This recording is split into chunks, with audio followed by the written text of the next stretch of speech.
Montañas se moverán, cadenas se romperán. Dios lo creemos porque hoy vemos milagros en este lugar. Muertos se levantarán, gigantes se derrotarán.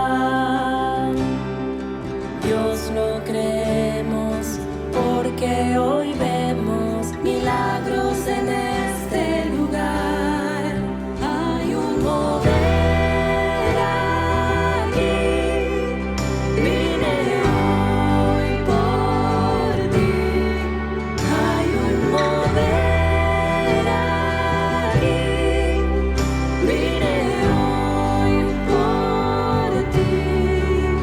Hoy me entrego a ti, vine hoy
Queridos hermanos, buenos días, Dios les bendiga.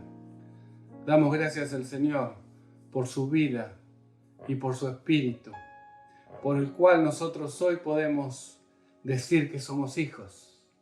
Así como dice allí en Romanos, capítulo 8, que el Espíritu mismo, el Espíritu de Dios, da testimonio a nuestro espíritu. ¿De qué? De que somos hijos de Dios. Y esta es la seguridad que tenemos, y es por esto que, todo lo que hacemos es para la gloria de Dios. Damos gracias una vez más por cada uno de ustedes y por este tiempo. Señor, vamos a orar, ¿les parece? Señor, te damos gracias. Te damos gracias, Señor, por tu misericordia y tu bondad. Te damos gracias por tu amor. Te damos gracias por el perdón de nuestros pecados. Te damos gracias por tu vida. Te damos gracias, Señor, porque estás con nosotros. Y ponemos delante de ti este tiempo, estos minutos, para que tu Espíritu Santo, Señor, nos inspire, nos guíe a la verdad. Nos guíe a ti, Señor, porque vos sos la verdad. Llena nuestros corazones de tu presencia, de tu vida, Señor. Te ruego por cada uno de mis hermanos y por mi vida, en el nombre de Jesús. Amén. Amén. Aleluya. Gracias a Dios podemos una vez más, un domingo más, poder meditar juntos en su palabra. Meditar juntos en los temas eternos. Aleluya, estamos siendo parte de la eternidad, queridos hermanos. Y meditaba en esta semana en un versículo, en un pasaje. Está en Mateo capítulo 18. Es un pasaje conocido porque lo tomamos continuamente, o por lo menos, por lo general se toma para cuando hablamos de la oración. Dice Mateo capítulo 18, versículos 19 y 20.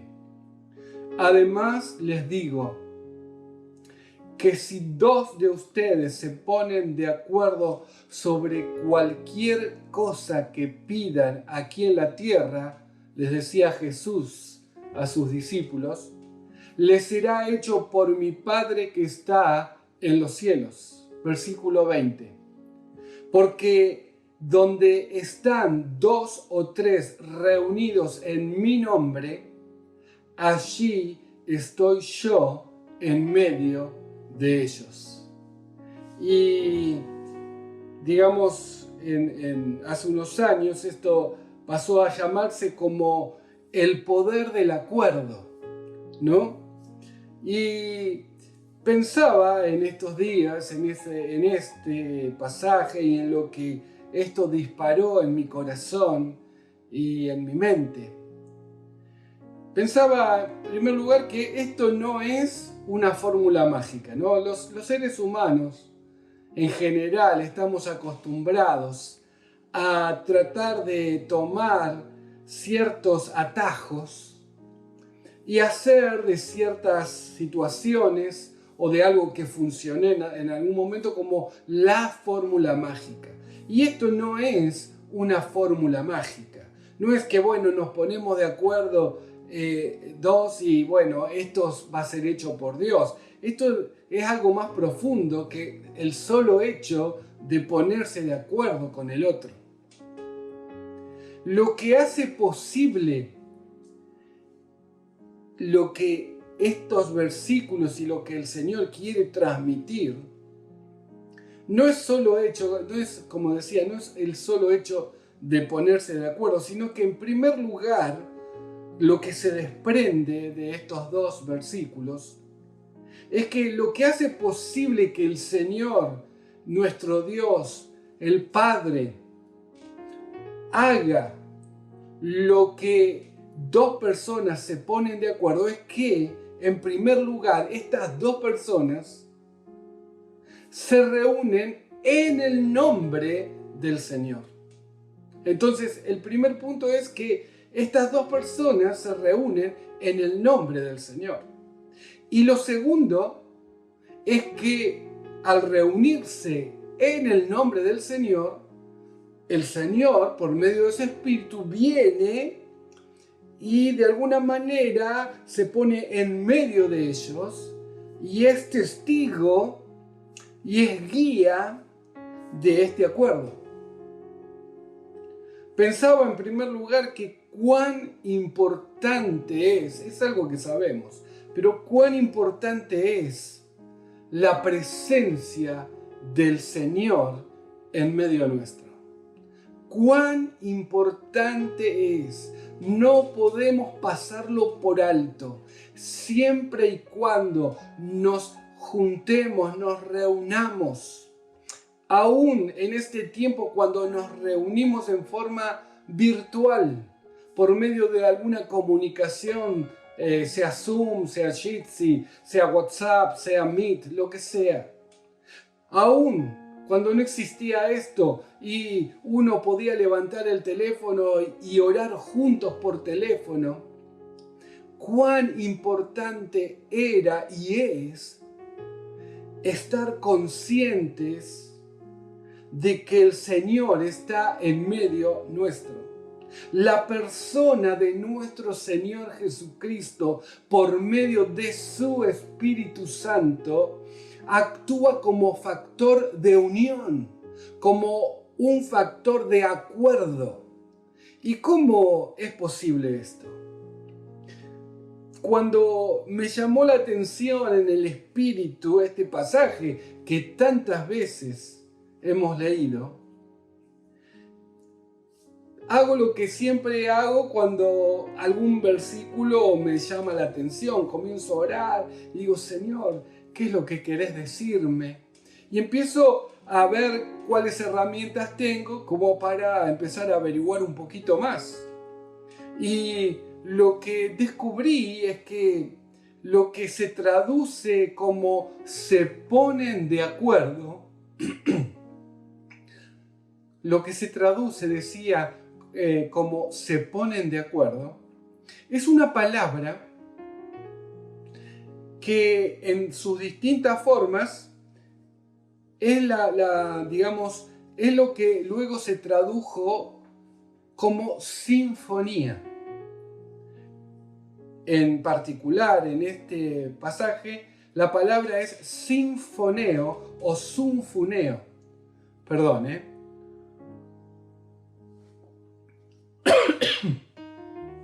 Decía, la palabra que se traduce en este pasaje como se ponen de acuerdo es la palabra griega sunfuneo o sinfoneo, de donde viene también la palabra sinfonía.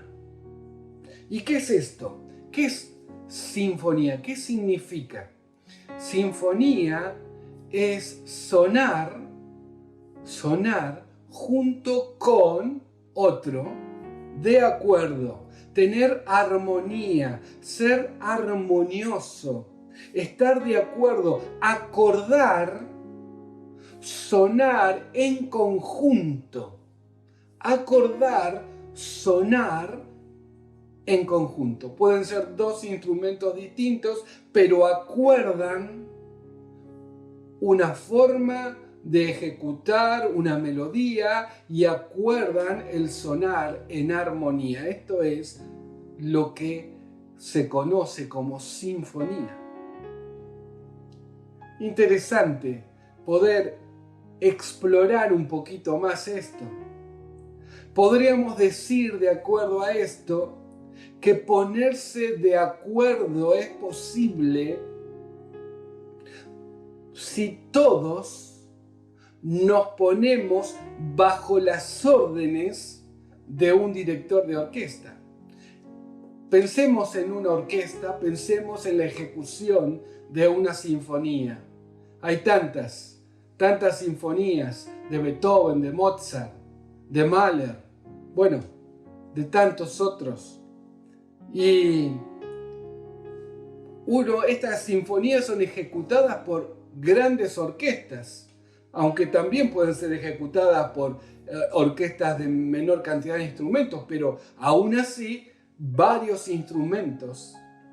¿Y qué hacen estos instrumentos? Cada uno tiene su sonido, cada uno tiene su particularidad, cada uno tiene su forma de ejecutarse, pero todos se ponen de acuerdo para obedecer a uno que está en el medio de ellos y quien dirige cómo se va a ejecutar esta sinfonía.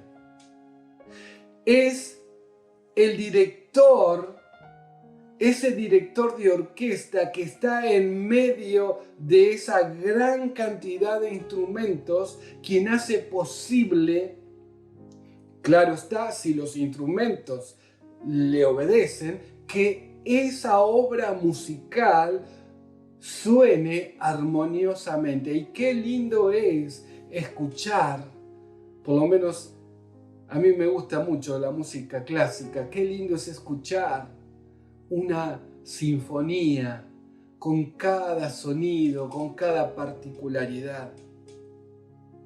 Y siguiendo este ejemplo, nuestro Señor Jesucristo es este director de orquesta que está en medio nuestro, quien nos hace sonar en forma armoniosa. Obviamente, como decía antes, si todos seguimos sus órdenes.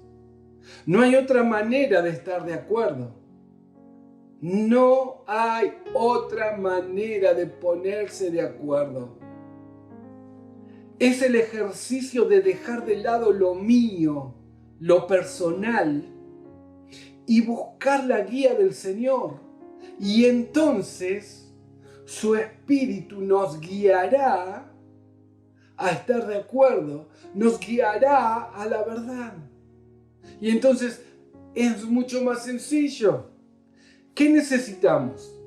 ¿Qué necesitamos hacer para estar de acuerdo? Humildad, abnegación, es decir, negarse a uno mismo, mansedumbre para seguir las órdenes del otro.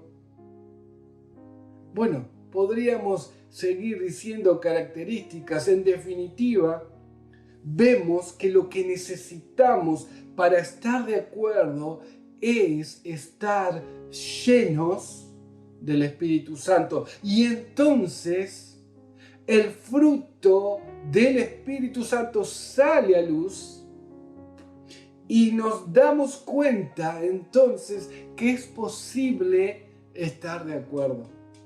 Por eso decía, esto no es una fórmula mágica, no es esto la fórmula mágica que aplicamos y decimos, bueno, vamos a ponernos de acuerdo en esto. No, acá habla de algo más profundo.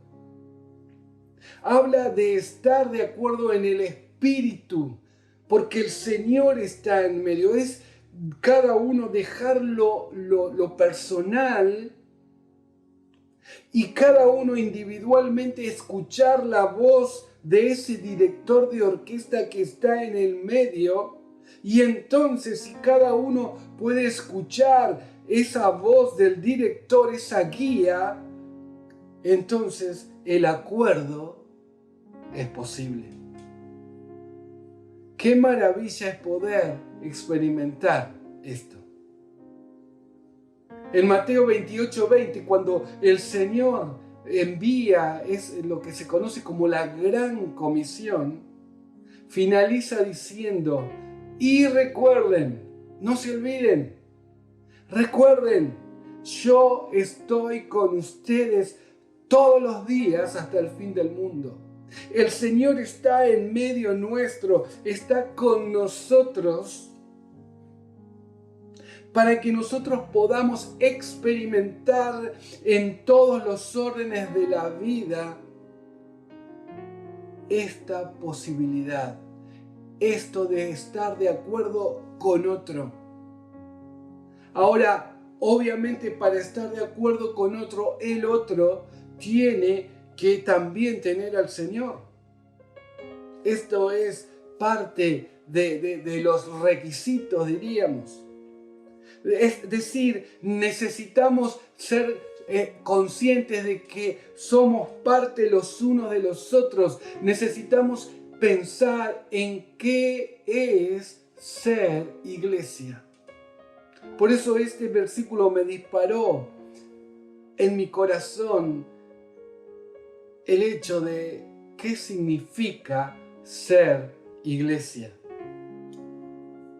Iglesia no es un edificio, ya lo hemos dicho. No es un salón, no es un lugar físico, aunque podemos reunirnos en un lugar físico.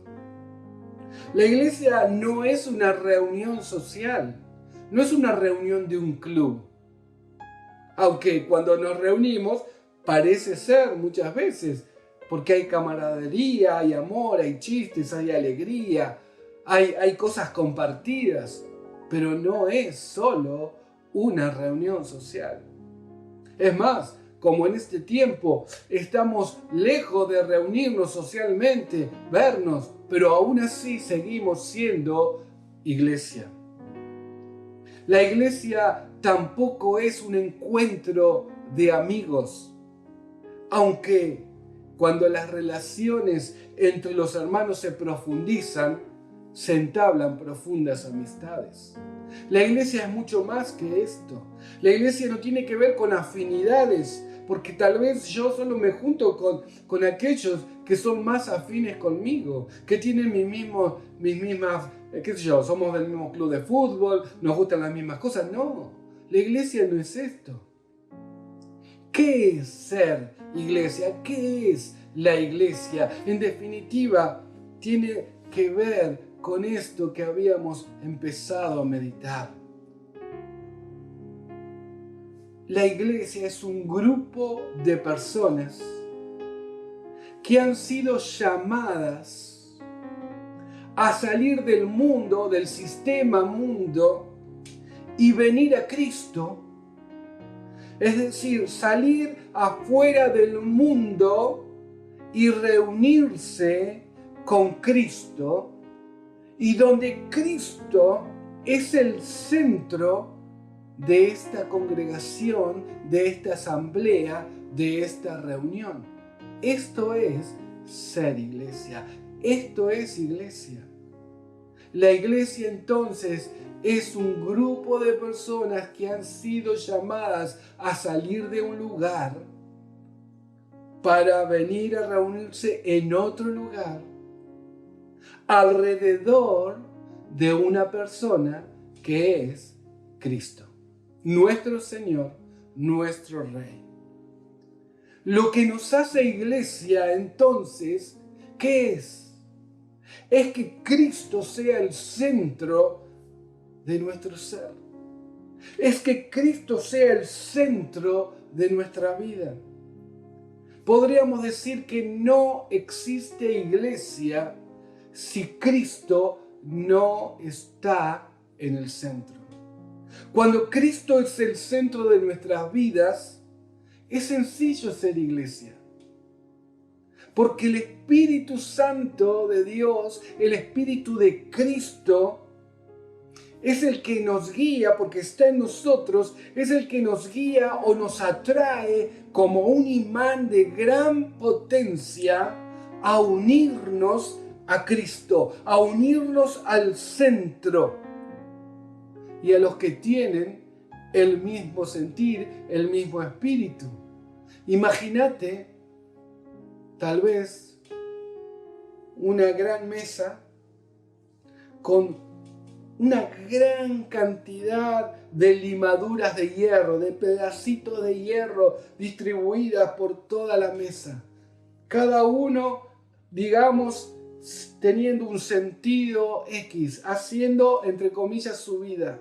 Pero si a esto, en el centro de la mesa, ponemos un gran imán, en el centro, ¿qué va a pasar con todas esas limaduras de hierro? Todas van a ser atraídas hacia el centro y se va a formar una gran unión con un gran centro, todas unidas entre sí y unidas a ese gran centro. Y así es la iglesia. La iglesia es posible si Cristo está en el centro. Romanos 8, capítulo 5 al 8. Les recomiendo leer Romanos 8. Es un capítulo glorioso. Glorioso. Tanto para sacar en Romanos 8. Tanto para meditar. Miren lo que dice estos versículos del 5 al 8. Romanos 8, del 5 al 8. Porque los que viven conforme a la carne ponen la mente en las cosas de la carne. Cuando habla de carne acá, habla de la naturaleza pecaminosa, de la naturaleza caída del hombre. Podríamos decir, porque los que viven de acuerdo a esa naturaleza caída, ponen la mente en las cosas de la naturaleza caída, de la naturaleza que se aleja de Dios, que no está de acuerdo a las obras de Dios, a las cosas de Dios, a los intereses de Dios. Pero los que viven conforme al Espíritu ponen la mente en las cosas del Espíritu. Versículo 6. Porque la mente puesta en la carne es muerte, pero la mente puesta en el Espíritu es vida y paz. Versículo 7.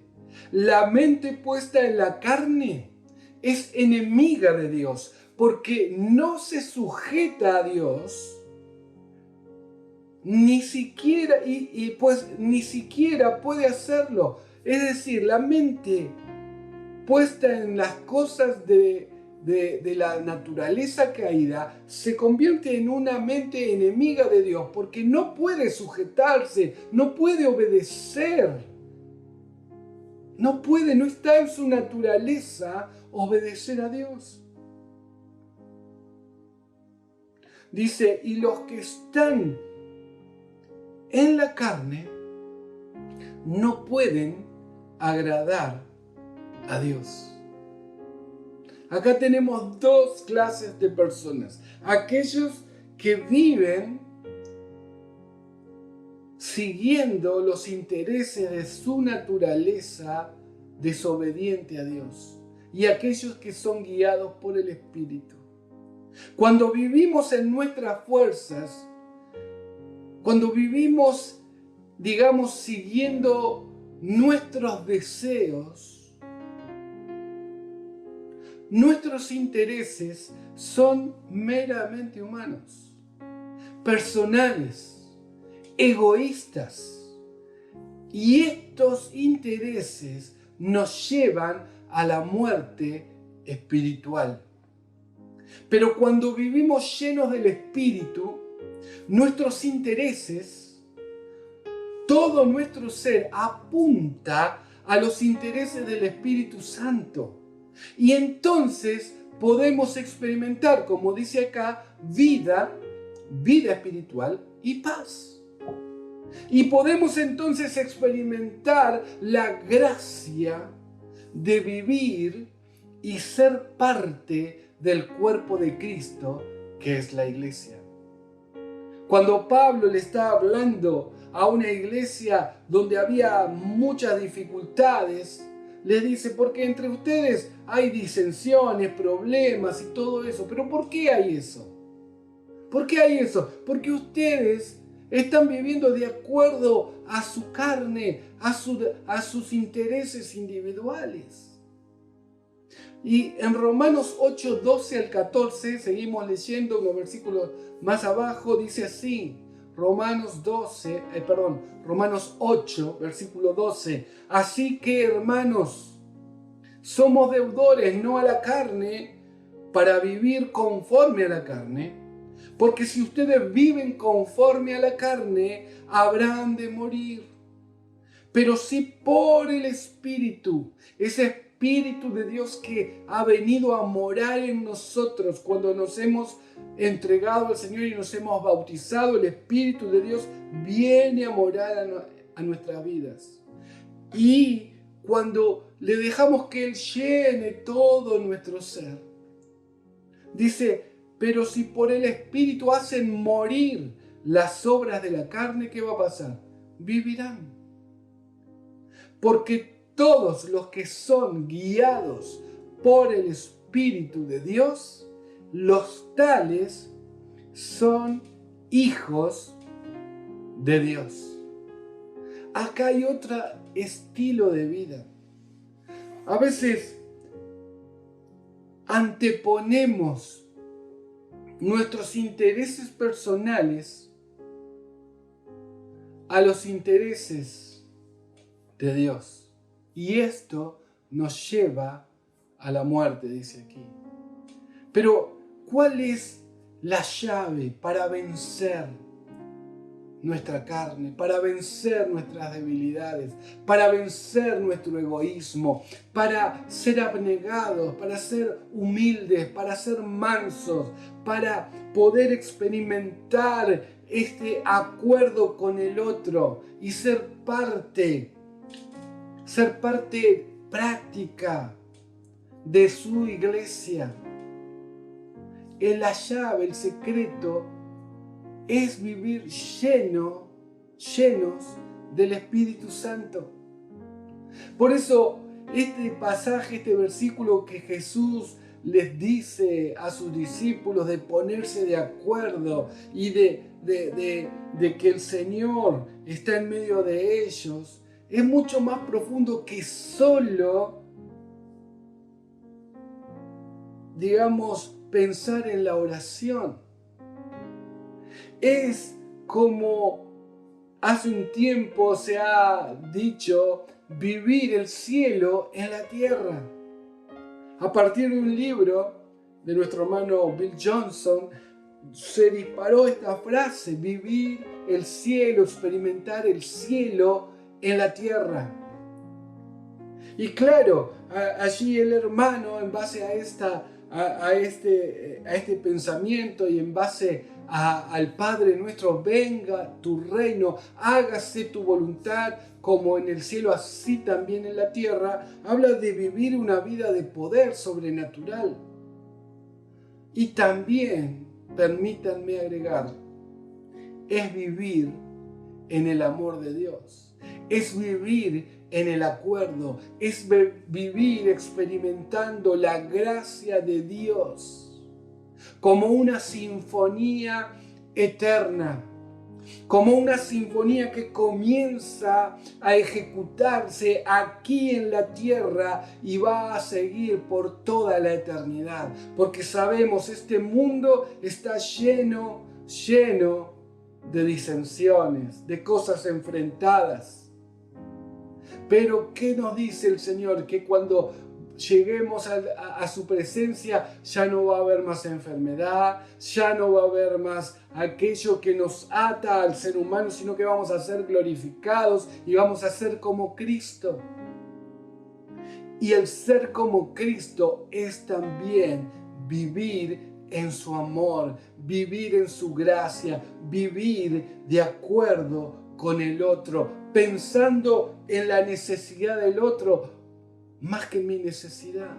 Hay tantos hoy que necesitan experimentar esta gracia y nosotros como iglesia la tenemos al alcance de la mano.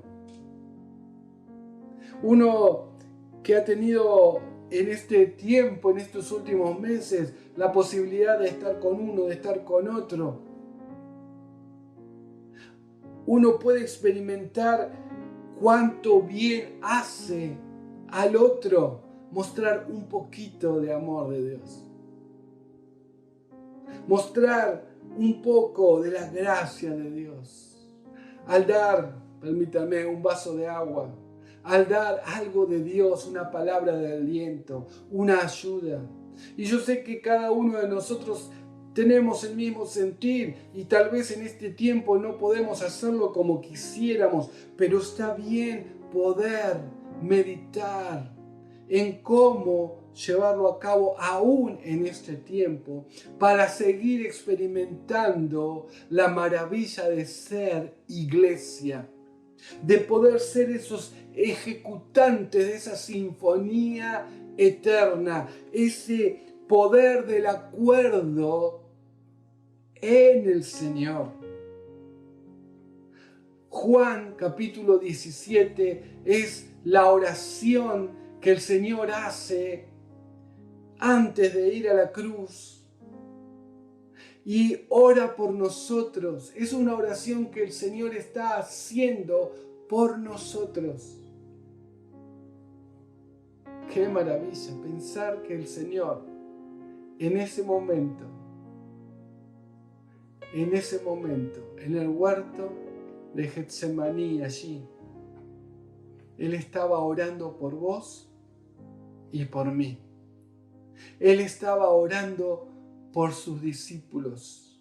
Él estaba orando por nosotros. Miremos lo que dice el versículo 20. Pero es una oración del Señor al Padre. Pero no ruego solo por estos, les dice el Señor a su Padre, sino también, Papá, te ruego por los que han de creer en mí por la palabra de ellos. Y nosotros somos fruto a través de generación tras generación el testimonio de esos primeros discípulos. Así que el Señor está orando por nosotros. ¿Para qué? Dice. Oro por ellos. ¿Para qué? Para que todos sean uno. Como tú, oh Padre, estás en mí y yo en ti, que también ellos estén en nosotros, para que el mundo crea que tú me enviaste. Una vez más, el poder de la centralidad de Dios, de la centralidad de Cristo en la vida de la iglesia. Dice, te pido para que todos sean uno.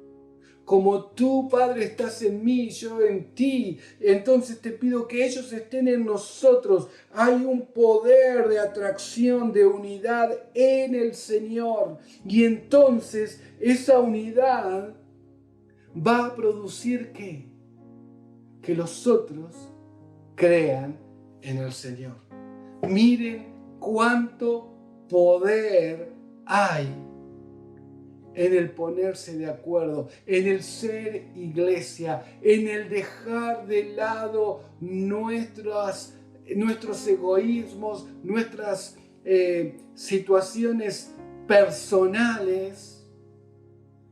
Y como dice allí también en Mateo, si alguno quiere venir en pos de mí, niéguese a sí mismo, tome su cruz y sígame. Si alguno quiere venir en pos de mí, niéguese a sí mismo, tome su cruz y sígueme. Y esto es hoy. Esto es lo mismo. Hoy el Señor está diciendo, vos querés experimentar el poder del acuerdo, querés experimentar ser parte de esta sinfonía eterna, una sinfonía de amor, una sinfonía de comunión, una sinfonía de vida sobrenatural. Entonces, en primer lugar, tenemos que negarnos a nosotros, tomar la cruz, es decir, morir y seguir al Señor. Es decir, más allá de mi forma de ser, cada uno tenemos nuestra forma de ser y nuestro temperamento, claro que sí, y nuestros pensamientos también. Pero la única forma de experimentar la iglesia es poner todo esto en segundo lugar y para que el primer lugar sea Cristo. Me acordaba de esta canción que dice, el centro de todo eres Señor, como dice, el centro de todo eres Jesús. El centro de todo eres Jesús. Desde el principio hasta el fin. Tú has sido y siempre serás el Cristo.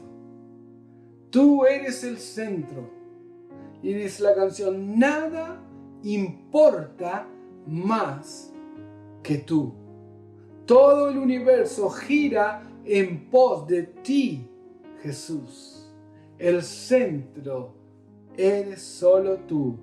Y termina diciendo la canción, el centro de mi vida eres tú, Señor. Aquí está, ahí está el secreto, la llave del poder ser iglesia, del poder ser uno, del poder experimentar la gracia de Dios en medio de su iglesia. Negarse a uno mismo, que Él sea el centro, que Él sea el director de orquesta, que Él sea quien dirija nuestras vidas, nuestros pensamientos, nuestros argumentos, porque saben una cosa, hay sabiduría que no es del cielo. Santiago dice que es sabiduría del infierno, pero Dios nos quiere enseñar a ver todas las cosas a través de Cristo. La historia, la ciencia, la actualidad, la vida cotidiana, las relaciones humanas, el ser, todo a través de Cristo. Por eso Él es el centro de la iglesia, Él es el centro del poder del acuerdo, Él es el centro de nuestra vida. Tenemos que dejar de lado todas las cosas para que Él sea el centro de nuestras vidas. Y así, como ya lo dije, vamos a experimentar la maravilla del ser iglesia, del ser parte los unos de los otros, del estar experimentando la gracia sanadora de vivir en comunión. Vamos a orar. Señor Jesús, gracias por tu misericordia, gracias por tu vida, gracias por el perdón de nuestros pecados, gracias porque aún a pesar de nuestros egoísmos, tu amor, Señor, nos sigue cubriendo. Pero hoy tomamos conciencia, Señor, de la importancia de escuchar tu voz, de seguir tu guía, de permitirte de que seas el centro y el director de esta orquesta. Señor, queremos darte el lugar que te corresponde, no solamente que te mereces. Es el lugar que te has ganado, es el lugar que el Dios, el Padre te dio. Eres Señor, eres Rey de Reyes, eres la máxima autoridad, eres el director de esta orquesta. Y nosotros hoy, conscientemente, dejamos de lado nuestras cosas personales, nuestros intereses egoístas y ponemos toda nuestra vida a tus órdenes para poder, aleluya, para poder experimentar la gracia del ser iglesia, la gracia del vivir en comunión, la gracia de vivir en armonía espiritual, la gracia también de ver cómo vos respondés nuestras oraciones, porque estamos de acuerdo en ti, Señor.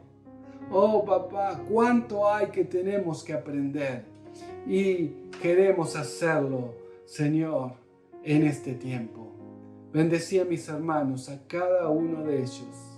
Señor, que tu revelación, que tu palabra, Señor, hable a sus corazones. Guardalos del mal. Guardalos, Señor, de toda duda. Guardalos, Señor, de todo ataque del enemigo. Señor, acá estamos en tus manos y te decimos hoy, todos juntos, Señor, vos sos nuestro dueño. Vos sos nuestro centro. Vos sos quien manda en nuestras vidas. En el nombre de Jesús. Amén. Amén. Que el Señor traiga en esta semana revelación sobre este tema.